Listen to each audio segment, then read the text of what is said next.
Sementara dalam hadis Rasul sallallahu alaihi wasallam disebutkan mafhumnya, barang siapa berpuasa Ramadan dengan penuh iman dan ihtisab, nescaya akan diampuni dosa-dosanya yang terdahulu. Hadis riwayat Imam Al-Bukhari, Imam Muslim, Abu Dawud dan Ibnu Majah. Menurut Al-Khattabi rahimahullah, maksud hadis ini ialah berpuasa dengan membenarkan kewajibannya, bukan berpuasa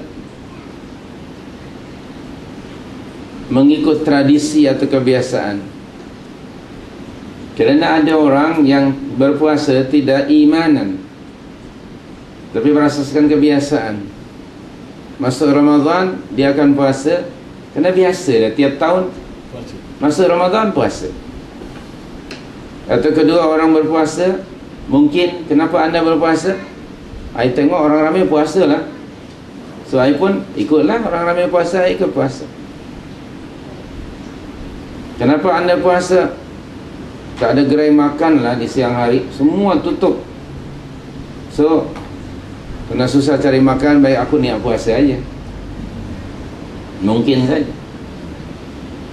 Ada juga orang yang puasa, kenapa puasa? Bimbang, kena cakup dan kena tangkap Jabatan Agama Islam, encik. Masuk dalam kereta jenazah, encik. So daripada masuk dalam kereta jenazah, baik saya puasa barangkali. Ada juga yang berpuasa, kenapa anda puasa? Saya nak mengurangkan berat badan, cik. Sudah overweight, so dengan puasa saya harap dia boleh berkurang. Barangkali ada orang-orang yang berpuasa tidak imanan. Kita kata Al-Khattabi melakukan puasa dengan tasdiq, membenarkan kewajibannya, kerana Allah telah mewajibkan ia ke atas kita tadi pada surah Al-Baqarah ayat 183. Dan keduanya ihtisaban, mengharap pahala dari Allah Subhanahu wa taala.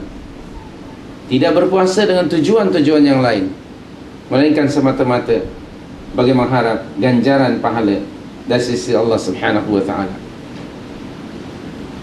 Juga kata Al-Khattabi, yang dimaksud hadis itu ialah berpuasa dengan hati yang rela, tidak membencinya, tidak menganggapnya berat, atau merasa hari-hari puasa ini terlalu panjang terasa.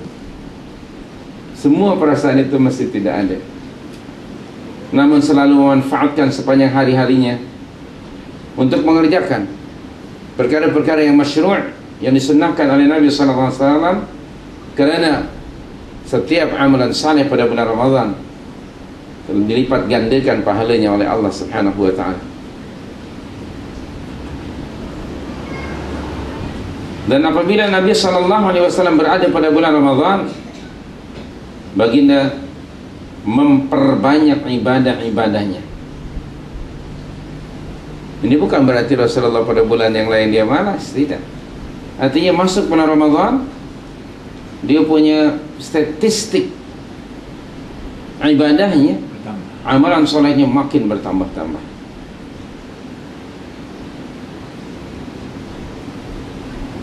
Okay. Ini anjuran dari Rasul, dan Rasulullah adalah contoh yang terbaik bagi kita tentu. Itu yang dimaksudkan dengan barang siapa yang berpuasa imanan wa ihtisaban, niscaya diampuni dosa-dosanya yang telah lalu. Ini menunjukkan betapa ibadah siam begitu tinggi markahnya pada sisi Allah, sehingga ia dapat menghapuskan dosa-dosa yang dilakukan oleh seseorang yang telah lalu.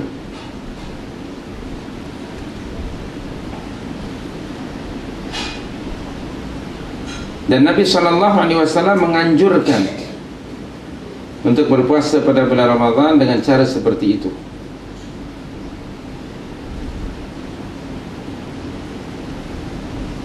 Syekh Albani rahimahullah berkata tentang hadis tadi, apabila seseorang manusia tidak memiliki dosa, maka puasa akan menjadi sebab terangkat darjatnya sebagaimana yang telah terjadi pada anak-anak yang tidak berdosa. Jadi kalau tidak ada dosa, setiap orang tentu ada dosa ya, kecuali Rasul yang maksum.